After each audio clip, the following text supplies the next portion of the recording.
আজকের ভিডিওতে অনেক ভয়ানক জীবজন্তু রয়েছে। তো দেরি না করে চলো ভিডিওটি শুরু করা যাক। একবার এক ভয়ঙ্কর ঘূর্ণিঝড় বনে একটি আজব ডিম ফেলে চলে যায়। সেই ঘূর্ণিঝড়টি চলে যাওয়ার পর সে আজব ডিম ফুটে একটি জ্বলন্ত কঙ্কাল বেরিয়ে আসে। কঙ্কালটি যেখানেই যাচ্ছিল তার গায়ের আগুন বনের সেই সব জায়গাতে ধরে যেতে লাগছিল। এই সব গাছের আড়ালে বসে টুনি পাখি সব দেখতে পাচ্ছিল। টুনি পাখি ছিল খুব চালাক ও বুদ্ধিমতী, তাই টুনি পাখি সেই কঙ্কালের সামনে যায়। যেই কঙ্কালটি টুনিকে দেখে টুনির দিকে আক্রমণ করতে যায়, তখনই টুনি পালাতে থাকে। টুনি পালাতে পালাতে একটি জলাশয়ের কাছে নিয়ে যায়। কঙ্কালটি একটি পাথরে হোঁচট খেয়ে জলে পড়ে যায় এবং কঙ্কালটির গায়ের সব আগুন নিভে যায়। একবার টুনি পাখি খাবার খুঁজতে খুঁজতে একটি অজানা গুহায় ঢুকে পড়ে। সে গুহার মধ্যে দেখে সেখানে অনেকগুলো বড় আকৃতির ও ভয়ানক মাকড়সা ছিল। টুনি ভাবতে লাগলো এই মাকড়সা কি করে ধ্বংস করা যায়। টুনি একটা লাঠি নিয়ে মাকড়সাগুলোকে পেটাতে শুরু করলো। মাকড়সাগুলো ছিল খুব ভয়ানক ও শক্তিশালী, তাই টুনি তাদের সাথে লড়াইয়ে পেরে উঠল না। মাকড়সারা টুনিকে তাদের জাল দিয়ে বন্দি করে রাখলো। কিছুক্ষণ পরে ওই গুহার পাশ দিয়ে টুনির বেস্ট ফ্রেন্ড কালু কাক যাচ্ছিল। তখনই কালু কাক জানতে পায় যে টুনি ওই গুহার মধ্যে আটকা পড়ে আছে। সে তখনই সন্ন্যাসীর কাছে গেল ও সব কথা খুলে বলল। সন্ন্যাসী তাকে একটি মায়াবী ত্রিশূল দিল ও বলল যে মাকড়সার রানীকে মারতে পারলেই সব মাকড়সার বিনাশ হবে।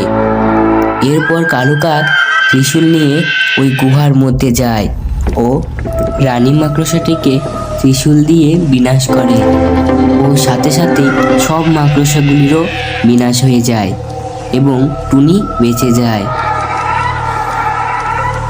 এক সময় এক ভয়ানক গরিলা বনের ভেতর আসে।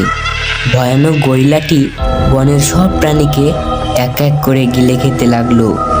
এই দেখে বনের সব প্রাণী ভয় পেয়ে গেল। এই বনে এক চালাক টুনি পাখি থাকতো। সেই টুনি পাখিটি বনের এক গুহায় থাকা সন্ন্যাসীর কাছে যায় এবং সব কথা খুলে বলে। তারপর সন্ন্যাসীটি বনের দেবীকে আহ্বান জানায় ও বনের দেবীকে সন্ন্যাসী সব কথা খুলে বলে। বনের দেবী খুব রেগে যায় এবং সেই গরিলাটার সাথে যুদ্ধের নামে। গরিলাটির মধ্যে ও দেবীর মধ্যে এক বিরাট যুদ্ধ হয়। বনের দেবী গরিলাকে খুব সহজেই পরাজিত করে ফেলে ও বনের সব প্রাণীকে রক্ষা করে। এক সময় এক ভয়ানক রাক্ষস বনে রাজত্ব করতে আসে। সে বনের রাজার সাথে যুদ্ধ করে ও সেই শয়তান রাক্ষসটি যুদ্ধে জিতে যায়। তারপর রাক্ষসটি বনের রাজা হয়ে ও সব প্রাণীকে একের পর এক খেতে শুরু করলো। সব প্রাণী খাবার পর যখন টুনি পাখিকে খাওয়ার সময় এলো, টুনি ভাবলো যে সে হয়তো আর বাঁচবে না। সে বনের দেবীর কাছে গেল ও সব কথা খুলে বলল। এরপর বনের দেবী টুনিকে একটি মায়াবী তলোয়ার দিল। টুনি তলোয়ারটি নিয়ে ওই রাক্ষসটির সাথে যুদ্ধ করতে লাগলো। টুনির তলোয়ার থেকে এক মায়াবী রশ্মি রাক্ষসটির গায়ে এসে পড়ল ও তখনই ওই ভয়ানক রাক্ষসটির মৃত্যু হলো এবং টুনি বেঁচে গেল। বন্ধুরা, আজকের এই গল্পটি হলো রহস্যময় ভয়ঙ্কর পুকুর। এক বনে এক রহস্যময় ভয়ঙ্কর পুকুর ছিল। যেই প্রাণী পুকুরে জল খেতে যেত সেই চোখের নিমেষে হঠাৎ অদৃশ্য হয়ে যেত। বনের সকল প্রাণী সেই রহস্য ভয়ানক পুকুরের ধারে পাশেও যেত না। অপরদিকে টুনি বলে এক চালাক পাখি ওই বনেই বাস করত। একদিন টুনি পাখি বনে কাজ করতে করতে খুব ক্লান্ত হয়ে পড়ে। সে সকল প্রাণীর কাছে বিশ্রামের জন্য চায়, কিন্তু কেউই তাকে বিশ্রামের জন্য জায়গা দেয় না। কিছুক্ষণ পর ওই রহস্যময় পুকুরের ঠিক পাশে একটি বানর বাস করত। বানরটি টুনিকে বিশ্রামের জন্য জায়গা দেয়। বানরটি টুনিকে কিছু খাবার দেয়। টুনি খাবার খায় এবং খাবার খেয়ে যেই ভয়ানক পুকুরে জল খেতে যায়, ঠিক তখনই এই টুনি শোনো, দাঁড়াও, ওই পুকুরে যেও না, দাঁড়াও দাঁড়াও, এই টুনি দাঁড়াও। যেই পুকুরের পাড়ে গেল, হঠাৎ বানরটিকে ভয়ানক পুকুর জলের তলে তলিয়ে নিল। টুনি পাখি উড়তে পারত, তাই বেঁচে গেল সে। টুনি তার বন্ধুর প্রতিশোধ নিতে বনের রাজার কাছে গেল। তার সব কথা রাজাকে এসে বলল। রাজা সব কথা শুনে খুব ভয় পেয়ে গেল আর বলল, ওই পুকুর, ওরে বাবারে, আমি তোমাকে কোনো সাহায্য করতে পারবো না, ওই পুকুরে ভূত আছে। টুনি রাজার মুখ থেকে সব কথা শুনে খুব ভয় পেয়ে গেল, কিন্তু টুনি ভূত বলে কাউকে বিশ্বাস করতো না। তাই সে ভাবতে লাগলো কি করে তার বন্ধুর প্রতিশোধ নেবে। সে একটি গাছের নিচে বসে এইসব ভাবছিল। ঠিক তখনই একটি ভয়ানক ডাইনোসর টুনির দিকে আসছিল আর বলছিল, আজ সকাল থেকেই কিছুই খায়নি, এই তো একটা টুনি পাখি আজ সকালের ব্রেকফাস্ট বানাবো ওকে।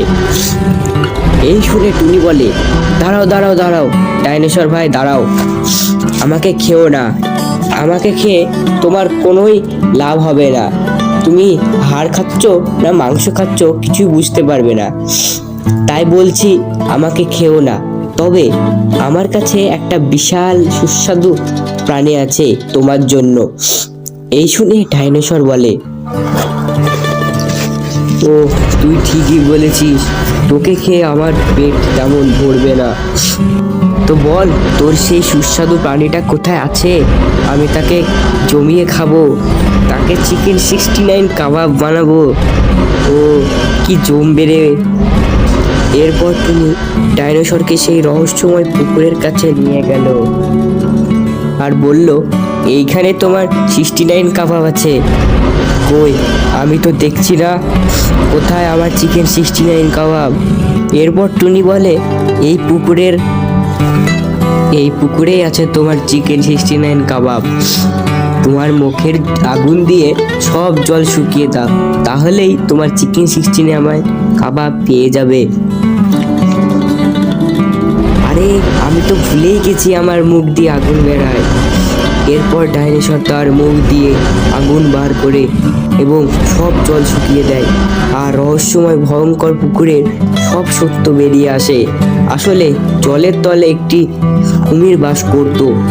সেই পুকুরে জল খেতে আসা প্রাণীদের জলে তলিয়ে নিত।